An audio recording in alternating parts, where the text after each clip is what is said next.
Hi, good morning, Kated. Good morning kay DJ Chacha. Chacha Oo. at sa mga taga-pakinig at taga-panood natin. Opo, sige po. Sir, as we all know, meron na pong nauna na naghain kahapon ng impeachment complaint laban kay Pangulong Marcos Jr. Ito po si Attorney De Jesus, no? Andre De Jesus. Kayo po, kailan kayo maghahain, sir?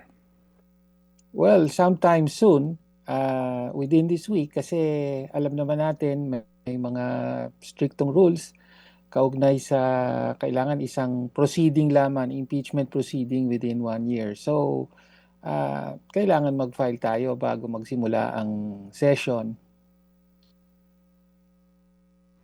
Go ahead, sir. Yeah. Bago Kailangan, magsimula ang session ngayon oh, pong, ngayon Lunes, next week. Opo. Lunes na po 'yon. So within this week ay magfa-file po tayo. Okay, and sir, ano ho ba so far po ang inyo pong grounds for impeachment na inyong pinaghahandaan na complaint, sir? Mm. Betrayal of public trust, ibig sabihin na yung paglabag sa sinumpaang tungkulin ng presidente at pangunahin nakasentro ito sa, of course, dito sa usapin ng flood control, corruption.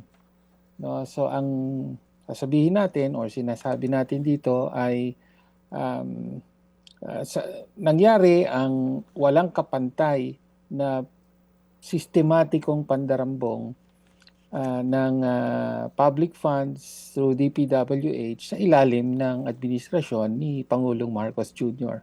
So yun ang pangunahing lalamanin ng impeachment complaint. Okay. And sir, ano ho ba ang inyo po na pag-usapan sa inyo pong legal tungkol po dito sa implikasyon kung sakasakali man ng naunang impeachment complaint na inihain nila Attorney De Jesus sa usapin po ng initiation? Kasi po alam po naman Mm. natin, hango po sa Supreme Court jurisprudence nga po ng mga hatol nila na deemed initiated yan kapag na-refer na kaagad sa Committee on Justice. Ano po? At pagkatapos nun, yan na po yan sa loob ng isang Mm. taon. Wala na po maaari Correct. pang maghain. Go ahead, sir. Mm. Well, I think itong bahagi ng rules na yan ay malinaw, no? So nakabatay pa rin dun sa Francisco decision. Um, Pwede namang may hindi lang isang impeachment complaint na ma-file for as long as sabay-sabay silang ma-refer sa Justice Committee at doon pa lamang, katulad ng nabanggit mo, doon pa lamang maituturing na nasimulan na or initiated na ang isang impeachment proceeding.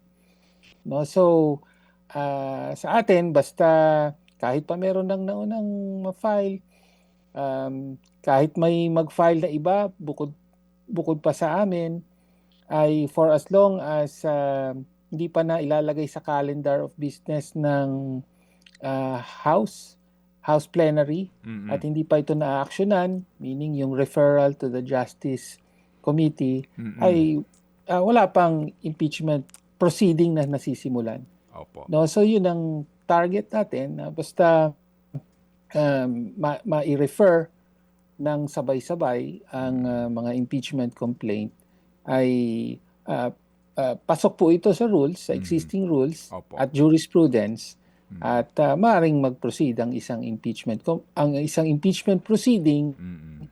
na may several complaints, not Opo. just one. Opo, kasi nga po yung referral po sa Committee on Justice dapat muna mailagay po sa order of business ng Kamara sa isa pong plenary session. Yun po yung technical dyan eh. At wala pa Tama po po. kasi ngayon session, sa Monday pa po yan. Kaya Correct. kayo maghahabol ngayong linggo. Kanin nyo, no? Congressman, Tama ano po. po? Opo, Mhm. okay. Pero ano ho ang yung reaksyon na kahapon naglabas po ng statement si Speaker? At doon po sinabi niya na walang basihan itong inihain na impeachment complaint kasi nga daw pong ating Pangulo gumaganap sa kanyang tungkulin na naaayon sa ating pong batas. Well, expected naman yan, at least natin, dahil of course, numbers game ang impeachment, malinaw sa atin yon. At ang mayorya ng House, ang leadership ng House ay malinaw na suportado ang administrasyon. So, hindi tayo nagugulat na may ganung pahayag coming from the Speaker himself as well as from yung mga prominenteng leaders ng majority. No? So, however, according to the rules, kailangan pa ring masimulan o ma-initiate yung impeachment proceedings. No? At doon na tayo maasa na mailalatag ang ating complaint through the Committee on Justice at isang mahalagang layunin naman ng impeachment process ay matalakay publicly ang impeachment complaint natin at yung mga batayan ng impeachment. Opo. So Congressman, kayo ho ba mismo ito bilang miyembro ng Kamara na ang rekta maghahain o meron pa pong ilang pong pribadong individual muna na maghahain at kayo po ang magiging endorser? Kami ang magiging endorser. So merong mga complainants from civil society. Yun ang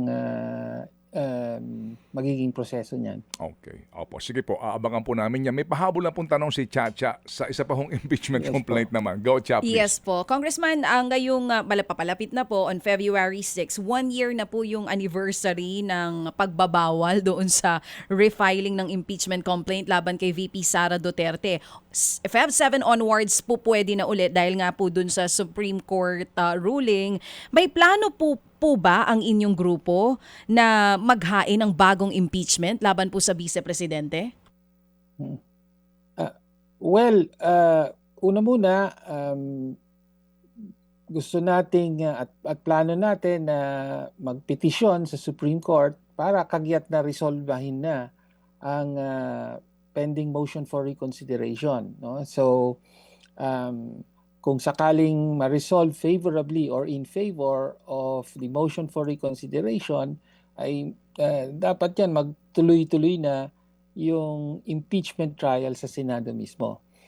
Pero kung hindi mangyari yon bago umabot yung sinasabing February 5 na paglapse ng 1-year ban sa isang impeachment proceeding naman sa Vice President, ay handa naman na mag-refile ang mga complainants at handa tayong mag-endorse dito. Oo nga. Kaugnay ito sa impeachment complaint ng Vice President. Kasi Feb 5 nga po pala yun base sa aking memorya. So Feb 6 onwards pala ang pupwede na. So kung Tinyo, tama po ba yung aking pagkakaintindi? Aantayin nyo po muna yung magiging desisyon ng Korte Suprema bago po ang filing ninyo. Pero malaki po ba ang posibilidad na magfa-file pa rin po ang Makabayan Block ng impeachment laban kay Sara, kay VP Sara? Malaki po ang at almost certain na ma-refile yan at i-endorse natin muli, no? Kasi gusto nating matuloy talaga yung impeachment trial kay Vice President. Hindi natin maaring bitawan yung usapin ng pagwalda sa confidential funds. Of course, pinakamainam kung mag-rule na ang Supreme Court, hopefully in favor of the motion for reconsideration para magtuloy-tuloy na sa Senado. Pero kung hindi mga mangyayari yan, ay ready naman tayo nga na i-endorse ang isang bagong complaint sa House, and essentially babalik tayo sa Step 1. First step base or step 1 sa Oo. prosesong ito. Congressman, on what grounds? Same pa rin po ba dun sa mga nauna na i-file ninyo? Yes, of course. Sa esensya, katulad ng banggit ko, yung issue pa rin ito ng Confidential funds. confidential funds. In total, 612.5 million po ang halagang pinag-uusapan natin. So yung sa paggastos nito na maanumalya at yung sa pagtatakip sa accomplishment reports na sinubmit sa COA and so on. So kaugnay noon at maaring ma-update pa ito based on new information, including halimbawa yung affidavit ni Madriaga. Congressman, yung kay Pangulong Marcos Jr. po ba, what grounds po ang gagamitin ng inyo pong grupo?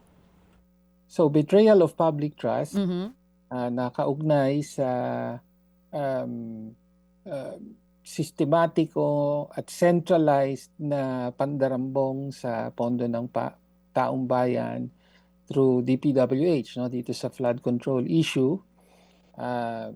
So, hello? Go Yes ahead, po, sir. we're still Go- here. Go ahead. Opo. Ay, sorry, okay. Mm. Yung sistematikong plunder ng DPWH funds na nangyari sa kanyang administrasyon at ang ipapakita natin ay hindi ito isolated na instances ng corruption kung hindi resulta ng patakaran ng kanyang administrasyon mismo. So yun yung una. Pangalawa na batayan, kaugnay pa rin dito, ay yung labis na pag-abuso sa unprogrammed appropriations. Again, unprecedented ang level ng unprogrammed appropriations sa ilalim ng Marcos Jr. administration.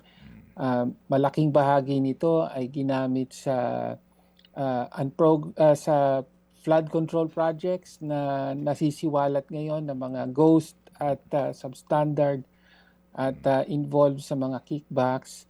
At sa kaso ng unprogrammed appropriations ay direktang responsable ang Pangulo dito. No? And lastly, yung direktang involvement ng Pangulo mismo sa insertions and kickbacks according to the testimony and allegations of certain key personalities in the flood control corruption scandal. Okay. So more or less, yun po yung lalamanin niyan. Sige po. So kami po iaantabay, Congressman, dito po sa inyo pong ihahain na impeachment complaint within the week. Salamat po, Congressman, at kami po muli ay tatawag kung kinakailangan. Maraming salamat. Magandang umaga po. Thank you. Si ACT Teachers Party List Representative Antonio Tino. Mga kapatid, brothers and sisters, saan ka pa? Dito na tayo sa totoo. Dito na tayo sa True FM. Mga kapatid, mag-subscribe and follow po kayo sa social media accounts ng True Network PH. Yan po kami, hanapin nyo lang True Network PH, Facebook, Instagram, YouTube, TikTok, and podcast. Mapa Apple or Spotify man yan, mahahanap nyo kami. Lahat ng mga napapanood at napapakinggan nyo po sa programa, nasa social media accounts namin yan. So paano mga kapatid? See you sa social media! Dito tayo sa totoo, tunay at tapat.